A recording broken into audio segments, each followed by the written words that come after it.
അല്പസമയം മുമ്പാണ് 4 പേരുടെയും പോസ്റ്റ്മോർട്ടം നടപടികൾ പൂർത്തിയാക്കിയത്.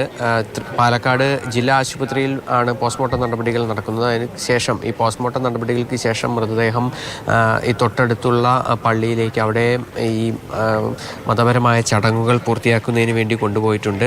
3 പേരുടെ അത്തരത്തിൽ ചടങ്ങുകൾ ഏകദേശം പൂർത്തിയാക്കി. ഇപ്പോൾ വീണ്ടും ഇനി മൃതദേഹങ്ങൾ കുട്ടികളുടെ നേരെ പാലക്കാട് ജില്ലാ ആശുപത്രിയിലെ മോർച്ചറിയിലേക്ക് തന്നെ കൊണ്ടുവരും. അവിടെയാണ് നാളെ പുലർച്ചെ വരെ ഈ കുട്ടികളുടെ റിദ ഫാത്തിമയുടെയും ആയിഷയുടെയും നിദ ഫാത്തിമയുടെയും ഇർഫാനയുടെയും മൃതദേഹങ്ങൾ സൂക്ഷിക്കുക. അവർ അതിനുശേഷം പുലർച്ചെ 5 മണിക്ക് ഇവിടെ നിന്നും മൃതദേഹങ്ങൾ കൊണ്ടുപോകുമെന്നുള്ളതാണ് ഈ നാട്ടിലുള്ളവരും അതിനോടൊപ്പം തന്നെ പൊതുപ്രവർത്തകരും വ്യക്തമാക്കിയിട്ടുള്ളത്. 5 മണിക്ക് ഇവിടെ നിന്നും നേരെ ആദ്യം വീട്ടിലേക്കാണ് കൊണ്ടുപോവുക.